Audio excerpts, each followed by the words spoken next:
This story is titled, I Ghosted My Ex, 2.5 years ago. Now she tracked me down to make me raise her affair baby. Hey everyone! If you're enjoying these stories and want to support the channel, don't forget to hit that subscribe button. It helps me bring you even more awesome content like this. Now let's start the video. OP starts by saying, back in 2015, I met Casey in college. She was smart, funny, and we clicked immediately. By 2019, we were pretty serious. I thought I had found the person I was going to spend the rest of my life with. So I worked my ass off at my factory job, saving every penny to buy her a ring. The plan was to propose on Christmas at her parents' house. I figured it'd be the perfect moment, surrounded by family, all cozy and festive. Casey's family was interesting. Her dad, Max, was chill, quiet, respectful, and generally a good guy. Her sister Sherry was nice too, super sweet and always supportive. But Jane, her mom, yeah, she hated me. No matter how hard I tried, nothing was ever good enough for her. She'd make snide comments about how Casey deserved better, or how I was just some guy with no ambition. Casey always brushed it off, saying, that's just how my mom is. I didn't buy it, but I kept trying because I loved Casey and thought Jane would come around eventually. For Christmas, I went all out. I got Sherry a laptop for college because she'd been talking about needing one, a nice barbecue grill for Max, and an expensive scarf for Jane.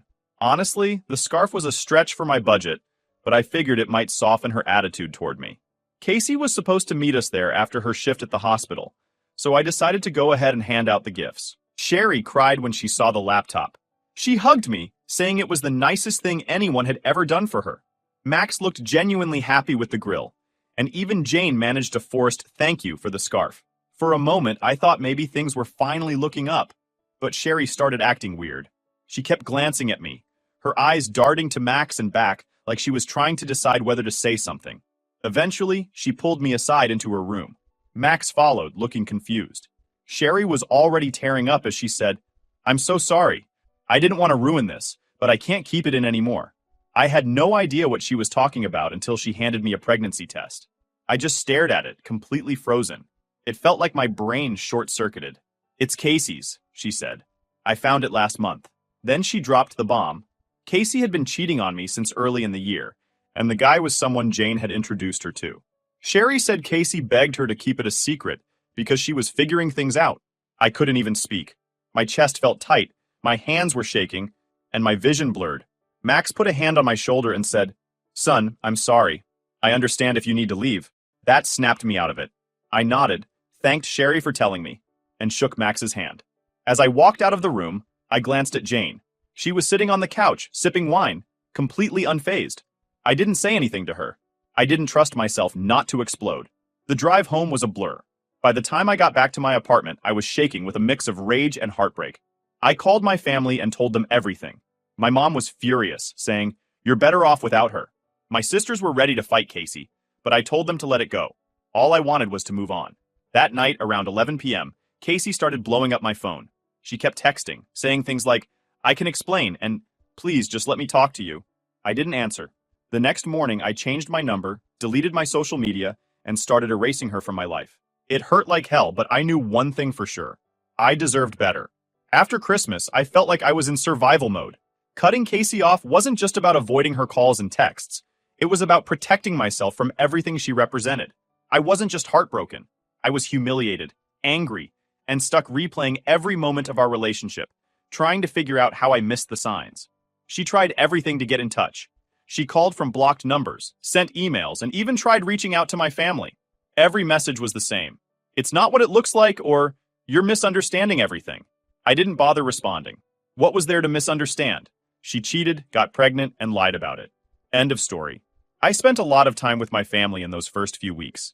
My mom, being the nurturing force she is, made sure I was eating and sleeping. My sisters were more direct, saying things like, Dude, she's trash, and she doesn't deserve a second of your time. They were blunt, but honestly, it helped. They reminded me that I wasn't the problem. She was. To keep myself busy, I dove into work. I started picking up extra shifts at the factory, not just to distract myself, but to build up my savings again.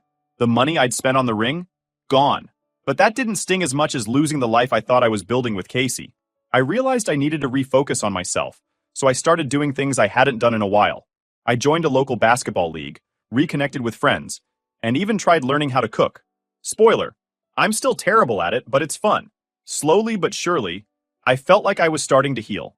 Then, in mid-2020, I got some news I wasn't expecting.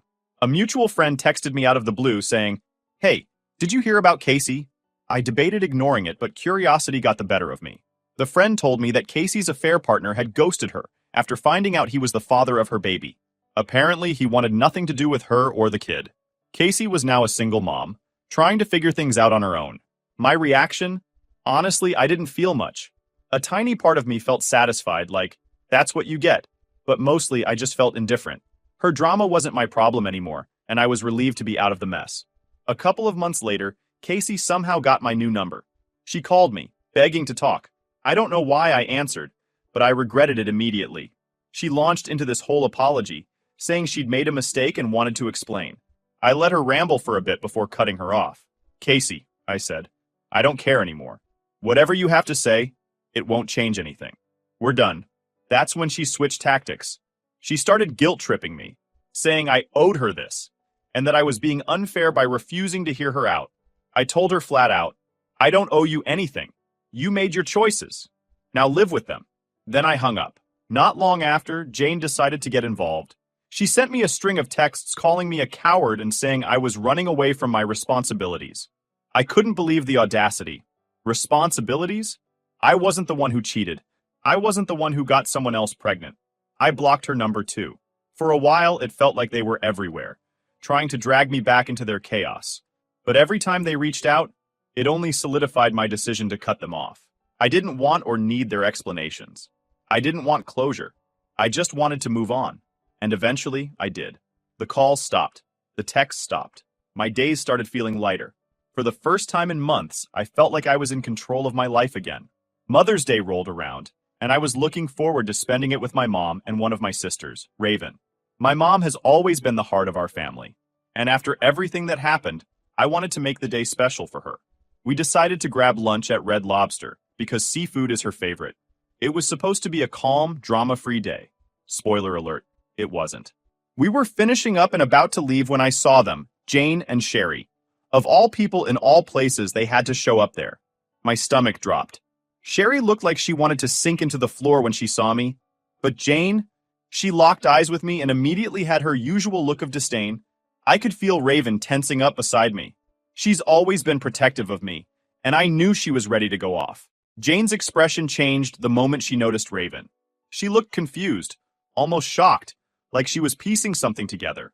I realized she must have finally figured out that Raven was my sister, the same other woman she had accused me of cheating with.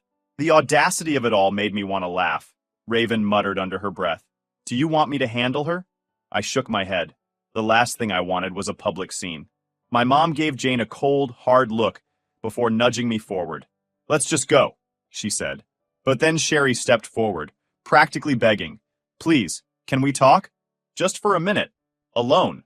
Raven wasn't having it. "Why would he want to talk to you?" she snapped. Sherry looked genuinely upset, and my mom stepped in, suggesting that I hear her out, away from Jane. I agreed, more out of curiosity than anything else. Sherry pulled me aside, far enough away that Jane couldn't hear us. She immediately apologized for everything that happened. "I'm so sorry for how things turned out," she said. "I miss having you around. You were like a brother to me." I didn't know what to say, so I just nodded and let her continue. She told me Casey had been miserable since I left, crying all the time and saying she regretted everything. "I'm sorry she's struggling," I said, trying to keep my tone neutral. "But that's not my problem anymore. She made her choices." Sherry nodded, then told me something that made my stomach twist. "She destroyed the laptop you gave me," she said quietly. "It happened right after you left. She was mad at me for telling you the truth. That hurt. I'd given her that laptop out of genuine care, and Casey ruined it out of spite. Before I left, I asked Sherry a question that had been bothering me since Christmas. Why does your mom hate me so much? What did I ever do to her?" Sherry hesitated, then admitted, "She thought you were cheating. She saw you with another woman, Raven. She didn't know you were siblings." My jaw dropped. All of this, the cheating, the pregnancy, the heartbreak, started because Jane jumped to conclusions and convinced Casey I was unfaithful. I couldn't help but laugh. It was so stupid, So unnecessary. And yet it ruined everything. Thanks for telling me, I said. And hey, the laptop's warranty is still good. You can probably get it fixed. Sherry's face lit up, and for a moment, I saw the kind, shy girl I used to know. We hugged briefly, and I left to rejoin my mom and Raven. When I told them what Sherry had said, Raven rolled her eyes. So Jane's not just a jerk, she's also an idiot. Good to know. My mom sighed and said, Michael, you're better off without those people in your life. She was right. I'd spent so much time trying to make things work with Casey and her family, but it was clear now that they were never worth the effort. A few days after running into Sherry and Jane at Red Lobster, Sherry called me. She wanted help with the laptop warranty I'd mentioned, and since she'd been one of the few decent people in that family, I agreed to meet her at a local electronics store. When I got there, Max was with her, which honestly was a nice surprise. Max had always been solid. Out of all the chaos, he'd been the only one to offer me a genuine apology on Christmas. We chatted while sorting out the laptop. Max thanked me again for the grill I gave him, and said how much he loved using it. Sherry was quieter but seemed relieved to have someone helping her out. It felt nice, almost normal. Afterward, Max suggested we grab lunch together as a thank you. I agreed, figuring it'd be a good way to catch up. We went to a small restaurant nearby, and for the first time in ages, I wasn't thinking about Casey or the drama. Max talked about his plans to redo their backyard, and Sherry mentioned how school was going, though she was clearly still dealing with tension at home. It was a surprisingly good time.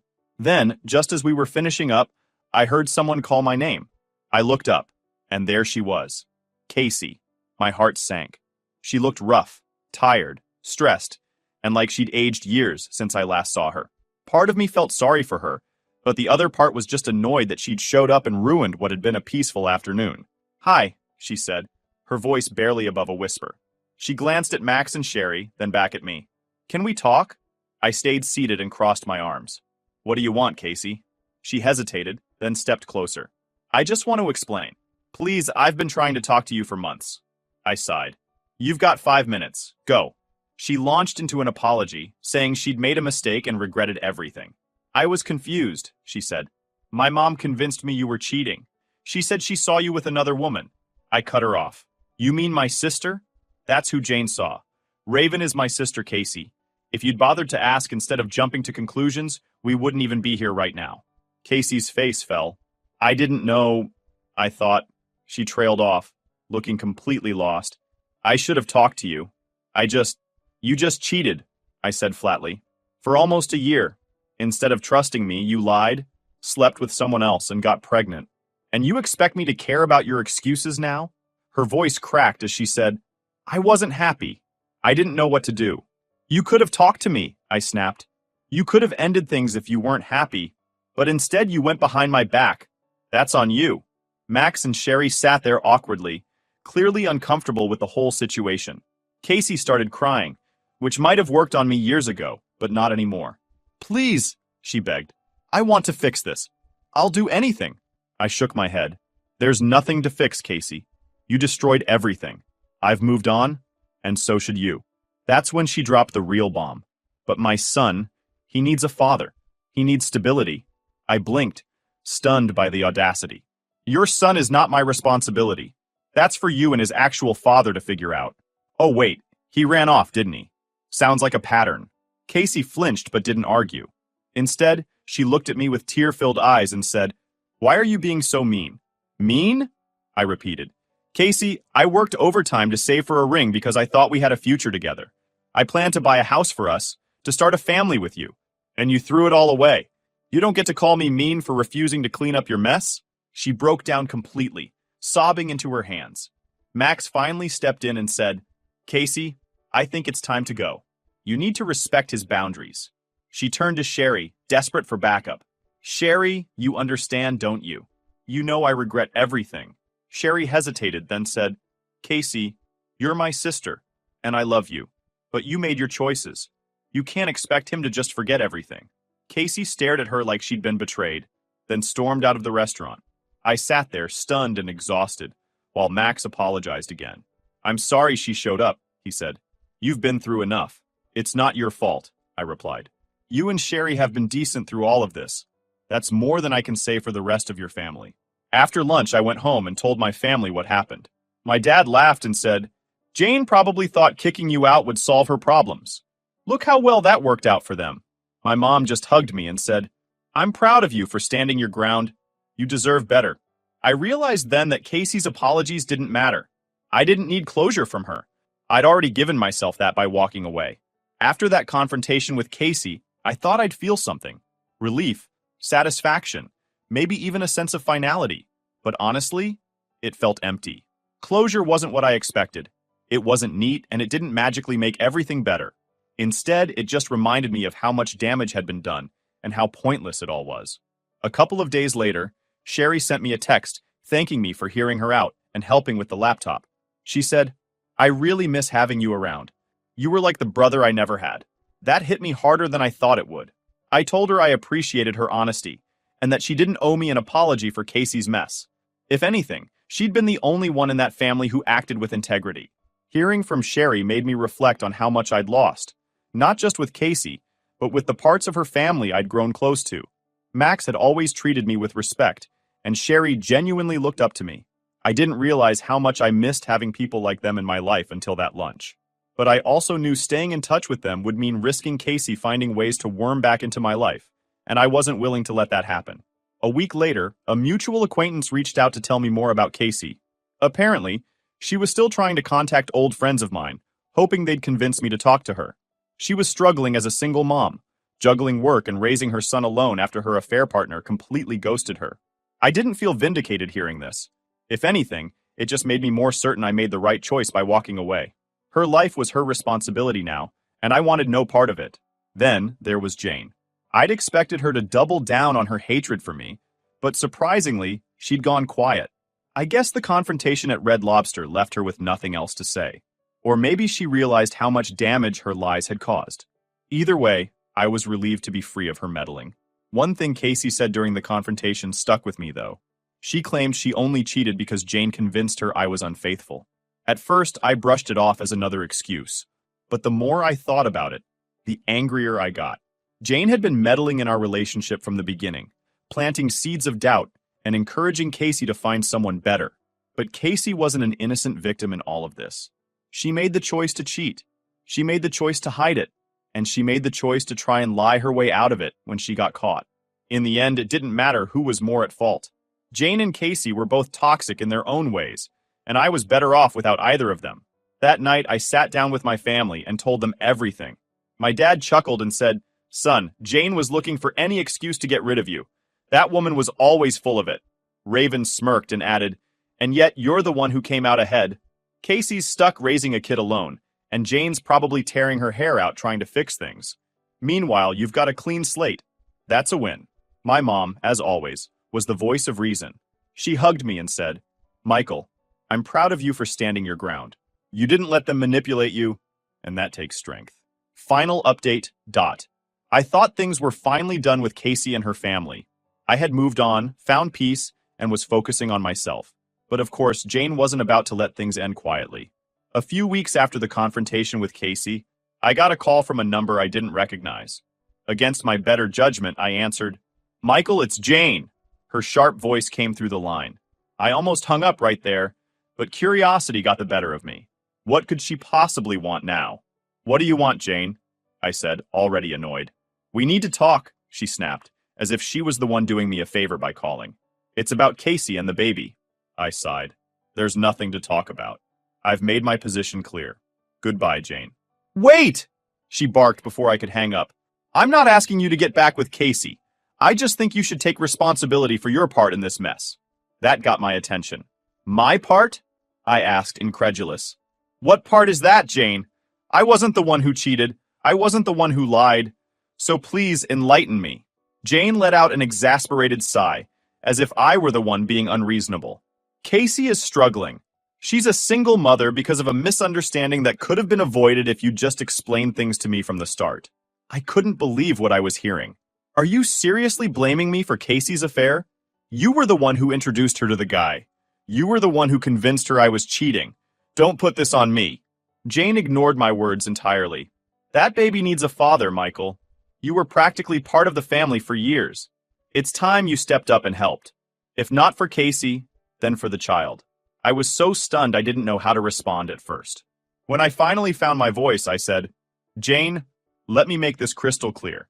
That baby is not mine. I owe you Casey, and her kid absolutely nothing. And if you call me again, I'll block you just like I did before. You selfish boy, she hissed. Do you think you'll ever find someone better than Casey? She made a mistake, but she's still the best you'll ever do. You're throwing away a good woman over something so trivial. That did it. I laughed. An actual deep belly laugh, because it was so ridiculous. Trivial, I repeated. Cheating for almost a year, lying about a pregnancy, and trying to manipulate me into staying? That's trivial to you? No wonder your family is such a mess. Before she could respond, I hung up and immediately blocked her number. I thought that would be the end of it, but Jane wasn't done. The next day, I got a call from Max. He sounded tired and stressed, which was unusual for him. Michael, I need to apologize in advance, he said. Jane's been out of control. She's planning to come to your workplace. What? I asked, completely caught off guard. Why would she do that? She says you need to face her and take responsibility, Max explained. I've tried talking her out of it, but you know how she is. I groaned, already dreading the confrontation. Sure enough, later that afternoon, Jane showed up at my job. She stormed into the office, demanding to see me. Thankfully, my manager intercepted her and asked what she wanted. I need to speak to Michael, Jane said, loud enough for everyone to hear. It's a private family matter. I was in the back, but I could hear her clear as day. My manager came to get me, looking concerned. Do you know this woman? She asked. Unfortunately, yes, I said. I'll handle it. When I walked out to meet Jane, she immediately started her tirade. You've been ignoring me, and I won't stand for it, she said, glaring at me like I was a misbehaving child. You're going to listen to what I have to say. No, I'm not, I replied. You're on private property, and you're disrupting my workplace. Leave now, or I'll have security escort you out. That only made her angrier. You can't just ignore your responsibilities, Michael. I'll tell everyone here what kind of man you really are. I crossed my arms. Go ahead.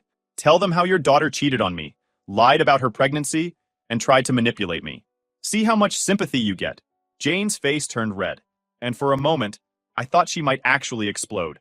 You're a pathetic excuse for a man, she spat.